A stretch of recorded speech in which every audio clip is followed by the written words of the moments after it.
Eric, what's going on, guys? It's your boy Fresh TV, Fresh Boxing TV, checking in with some boxing news. Got a couple things I want to talk about. But before that, man, like and subscribe to the channel. Appreciate all the new followers and everybody that been rocking with me. Y'all know what it is, love.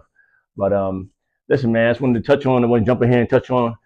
Wow, we can get Benavidez versus Bivol as soon as July 2025. And with that being said, Turkey Al-Ashiki, he said that he's no longer interested in the Bivol versus Benavidez fight. So I'm pretty sure we'll probably get it here in Las Vegas, Nevada. Super big fight, super excited about that. And I want to just drop a little clip that Andre Berto said.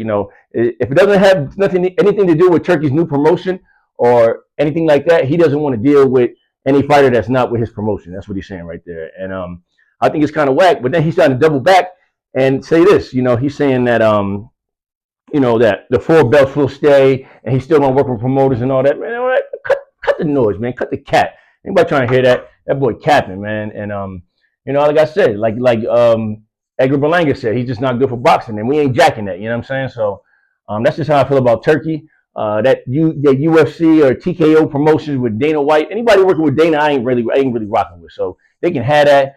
I'm sticking to the old school boxing. Golden Boy, Top Rank. Al Heyman, PBC, shit like that. That's what I'm on. So that's what I'm jacking.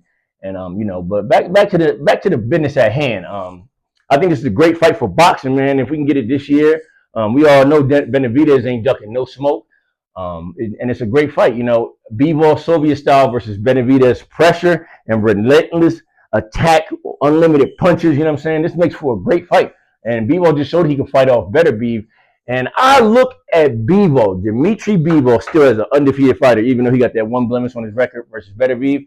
Real boxing fans that watch boxing kind of know he kind of really won that fight, man. You go back and rewatch it with no audio, you know what I'm saying? And I got to give it to Bivol. So I think it's a 50-50 fight, even though I heard through the grapevine. I'm going to try to look for the clip, y'all, and if I can find it, I'm going to drop it right here. But somebody told me you was beating up Bivol. Is that true? Yeah, I almost dropped him.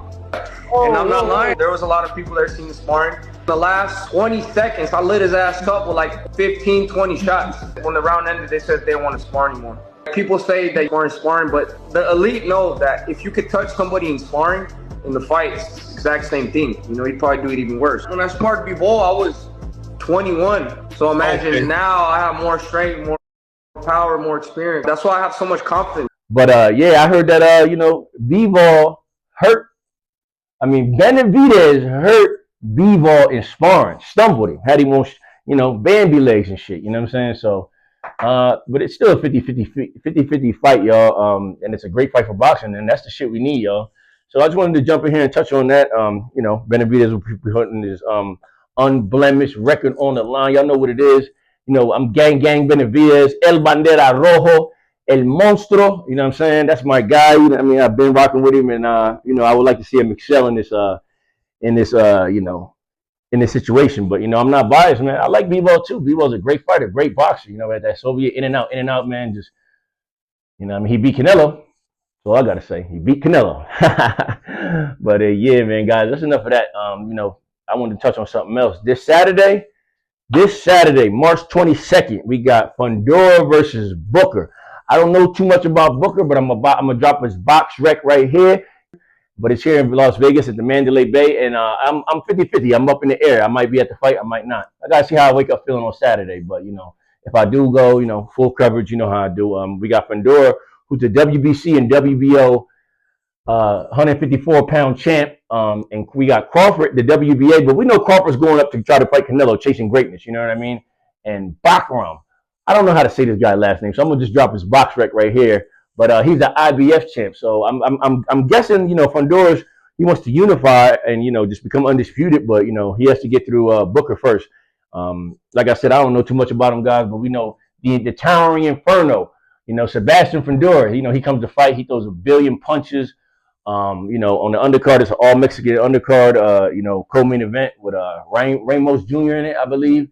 And, makes for just a fun night of boxing. This ain't a big fight, big card, but, I might be there, man. Let's see how I wake up feeling Saturday, you know what I mean? And I might pop out and, do my all-access fight coverage and stuff like that. But, that's just one to jump in here, touch on, you know, we got a fight on Saturday, so y'all can look forward for that. You know what I mean? Whether I go or not, I'm still going to talk about it, fight recap and stuff like that. But you know, the big news: Benavidez Bivol as soon as July 2025. Be great for boxing, guys. So that's all I got for y'all. It's your boy Fresh TV, Fresh Boxing TV. I'm out.